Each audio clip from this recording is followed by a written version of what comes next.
Before we begin, I would like to acknowledge the traditional custodians of these lands on which we are recording today, the Wurundjeri people of the Eastern Kulin Nation. We pay our deepest respect to their elders, past and present, and we extend that respect to all First Nations people. We also honour their sovereignty was never ceded. We acknowledge their enduring and unbroken connection and contributions to country, land, waterways, sky, culture and communities.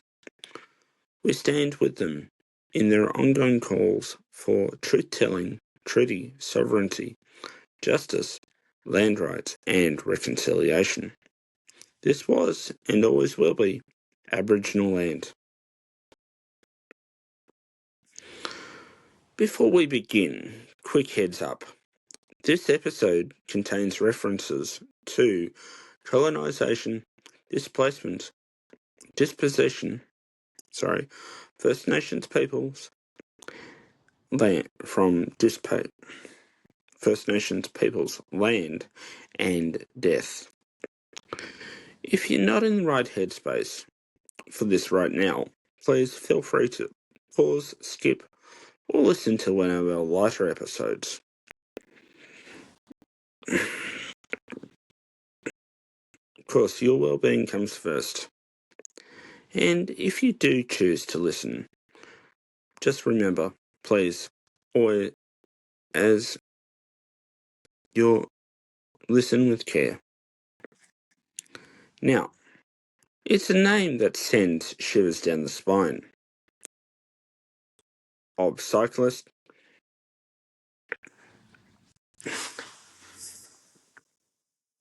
car drivers, and pedestrians alike. Haymarket, the Roundabout of Death, smack bang between Royal Melbourne Hospital, RMIT and the Queen Victoria Market. The spaghetti bowl of a Junction, Rashfelt,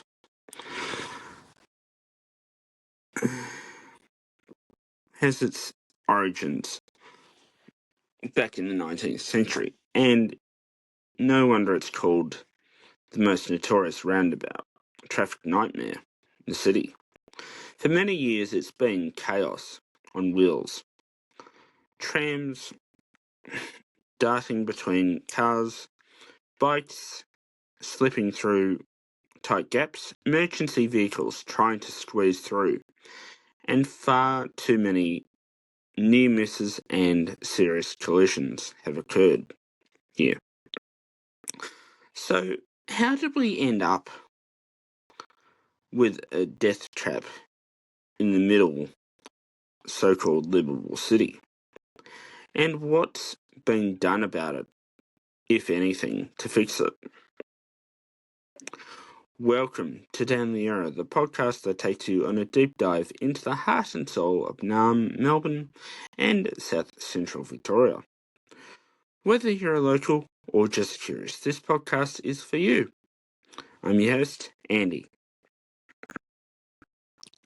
First of all, let's rewind the clock. Haymarket was once a relatively quiet corner of old Naarm-Melbourne.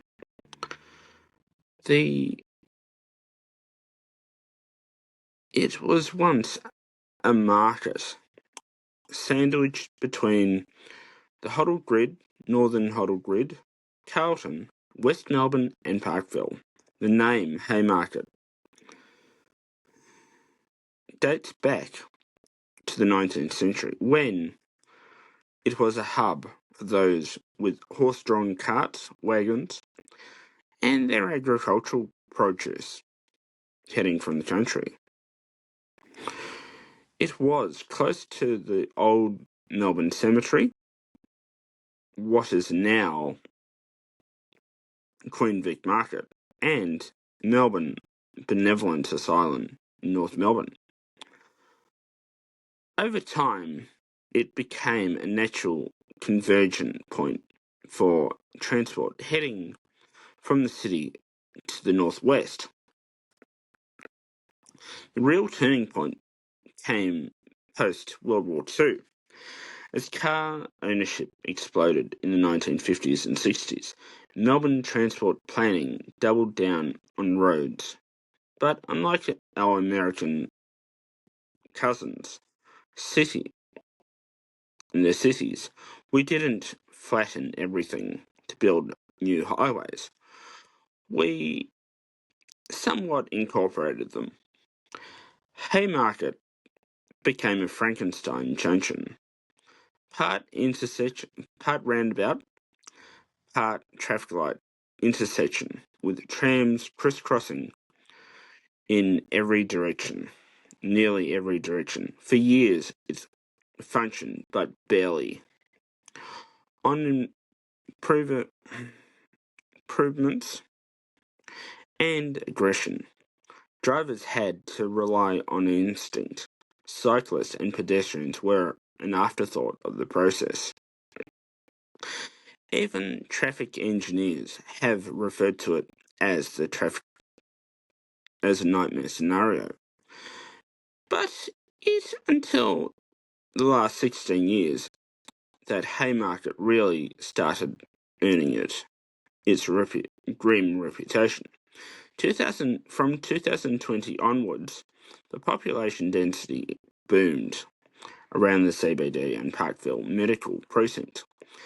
Haymarket went from busy to dangerous. Most pedestrian deaths, serious cyclist injuries, confusing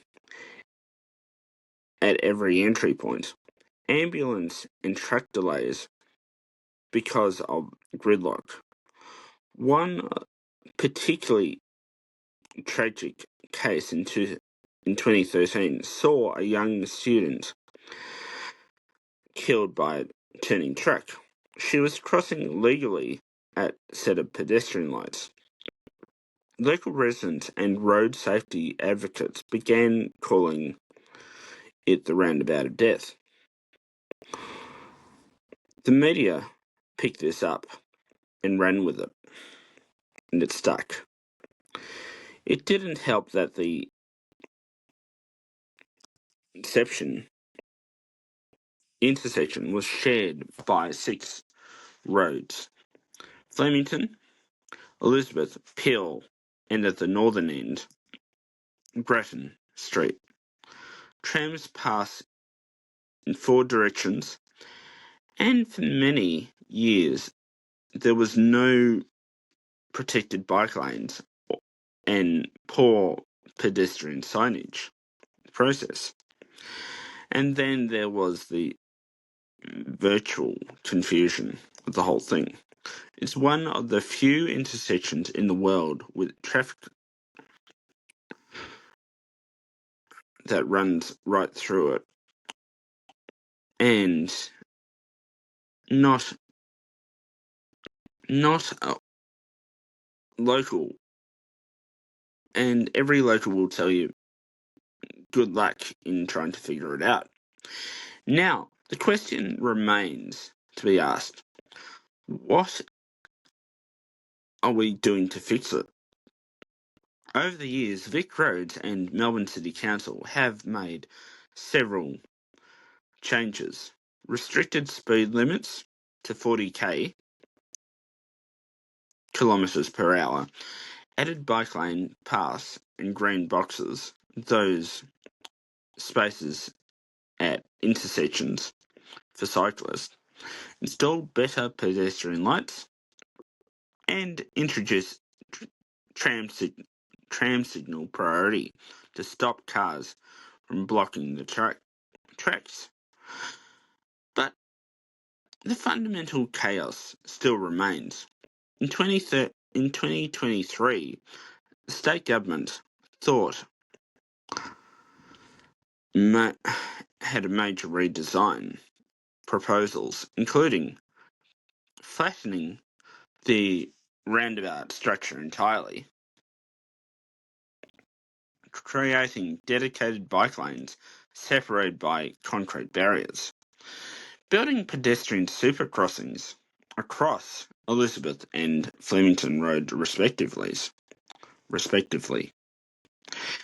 and significantly increasing tram priority by limiting right-hand turns for cars. Sounds promising, right? Well, it's actually been delayed a couple of times. Has been fierce debates from local businesses don't want to lose vehicle access. Emergency services argue any redesign must maintain direct access to the hospitals, as well as heritage advocates want to preserve elements of the 19th century street design.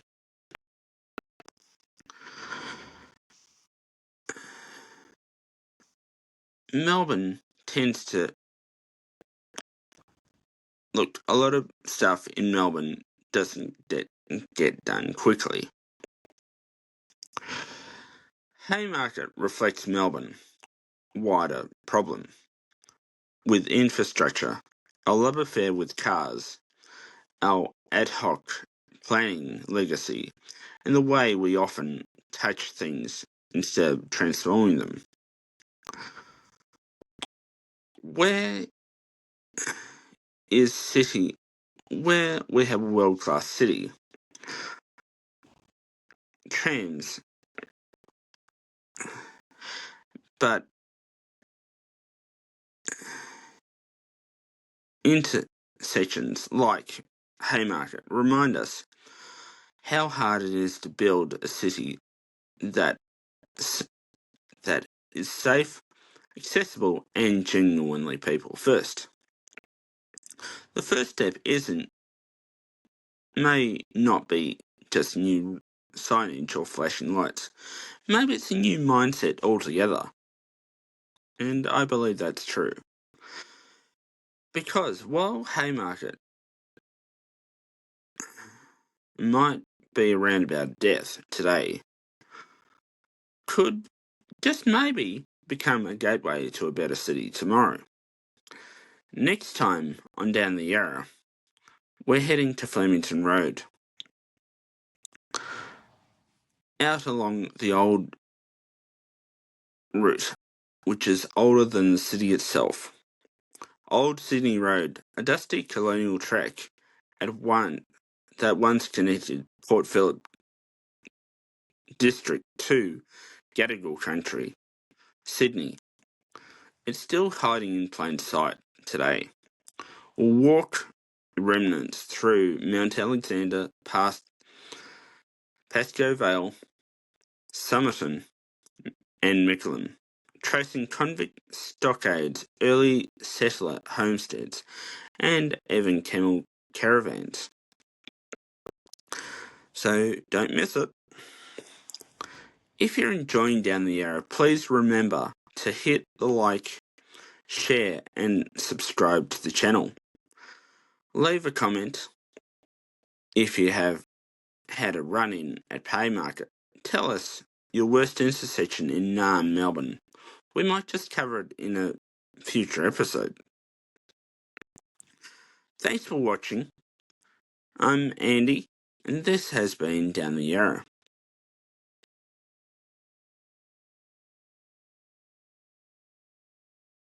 See you next time.